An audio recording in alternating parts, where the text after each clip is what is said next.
The Legend of Zelda Breath of the Wild is largely considered to be one of the best, if not the best, entry in the series, where you take on the role of Link and spend your time wandering around the expansive land of Hyrule as you prepare to fight the Dark Lord Ganon. With the announcement of Breath of the Wild 2 at E3, my hope is that Nintendo takes the time to correct some of the flaws that existed in the original Breath of the Wild, namely those involved with adventuring. Breath of the Wild was blessed with a large map and given a variety of terrains and locations, but a majority of those locations themselves end up being rather shallow. For instance, an example I always like to use is Typhlo Ruins. It's a location I'd found quite early my first time playing through Breath of the Wild, and is an island surrounded by a deadly bog, mired in shadows so thick you can barely make out anything inside. And I was super excited to see what secrets it held. Was it obscuring a hidden dungeon? Sheltering away a secret item?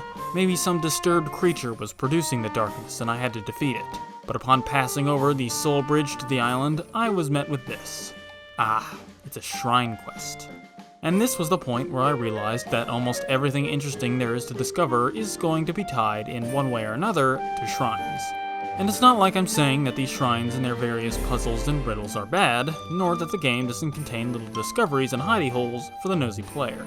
Quite the opposite. These are part of what makes the open world aspect of this game so entertaining.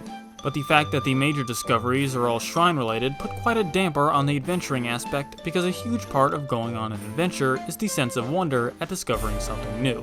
And it's hard to hold on to that feeling when everything you find isn't really special. A large, isolated island on the ocean?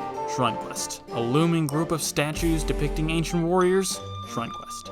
An odd area with mushroom-like trees and a persistent lightning storm? Shrine quest. To make a metaphor, it's like getting presents with wild and elaborate packaging, but then finding out they're only filled with socks.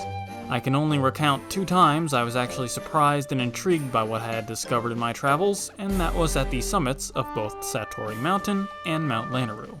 A second downside to the adventuring aspect of Breath of the Wild is the way they handled the dungeons, which in a game that involves massive amounts of exploration, it seems like an odd choice to make the game's most important objectives, aside from the final boss, the biggest and most obvious landmarks in the land. And where's the fun in adventuring if the things you need to find are easily found?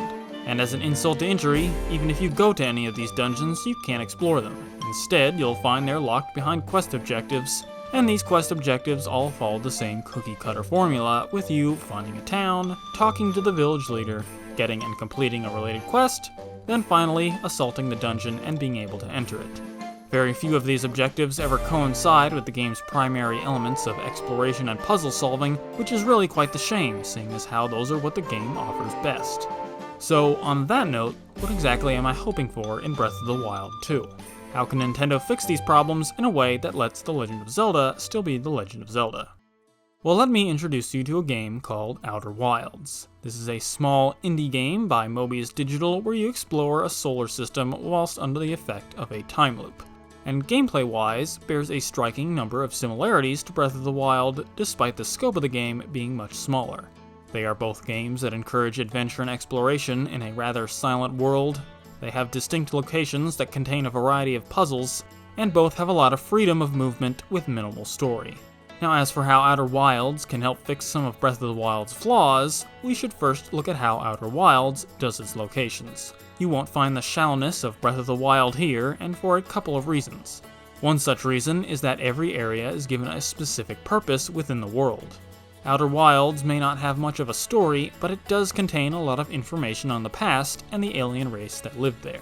And it uses that information to make buildings feel like more than buildings, to make structures more than just structures, because each one is going to have its own small story, or a story of those who lived there, and Breath of the Wild could have done the same. They already provide plenty of information on Link's obscured past, why not the areas as well? I mean, Typhlo Ruins may have been just a shrine quest, but it would have been so much more entertaining to at least know why it's shrouded in darkness, instead of being a one-off idea that only exists just because. And it's not like Breath of the Wild is lacking in things to talk about. What little background information they do have involves things like the ancient Sheikah tribes, the Gerudian heroes, and the mysterious Zonai, as well as just the inhabitants of Hyrule after the war. Things of that nature could easily be expanded upon, and although the Zelda series has always been sparse on things like background lore, it's not as if I'm asking for a huge explicative on the subject, just a few lines here and there where it would seem useful. I mean, Outer Wilds has some writing on children playing in one area. Is it the most fascinating piece of information? No, but it makes the location all that more interesting knowing that it wasn't just an empty shell. And including bits and pieces of the world surrounding you helps the player become more invested in the world they are exploring. Another way Outer Wilds enhances their locations is by making them interconnected. Rumors, scraps of information, and even images of related areas can be found whilst exploring, and these bits of information work to connect the different histories of these alien people, or show off the functionality of their devices. But perhaps the most important part with regards to Breath of the Wild is that this interconnectedness works directly into some of the larger scoping puzzles of Outer Wilds. A lot of the answers to the bigger mysteries are hidden behind locations that seem just out of reach.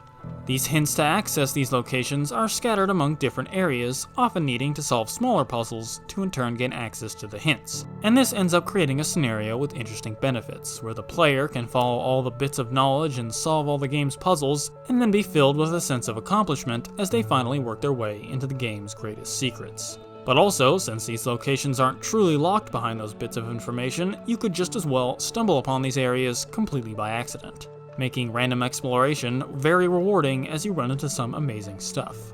Breath of the Wild's dungeons, I feel, would benefit greatly from this type of scenario. Instead of dungeons being big landmarks and being locked behind quests, you could find rumors to their locations in the major towns, then head out to find the area in question and solve one of the Legend of Zelda's trademark puzzles to gain access to the dungeon.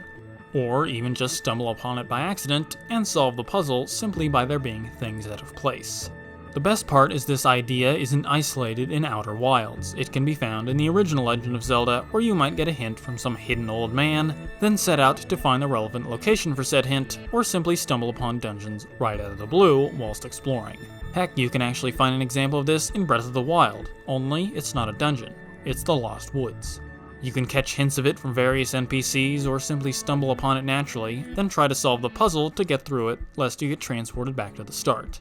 And sure, certain shrine quests try to follow these ideas, where you're given a riddle from someone and try to decode it to find the shrine, but this just leads back to the problems with the shallow locations, where it feels more like you're doing these quests just for the orbs and not because it could lead you somewhere interesting.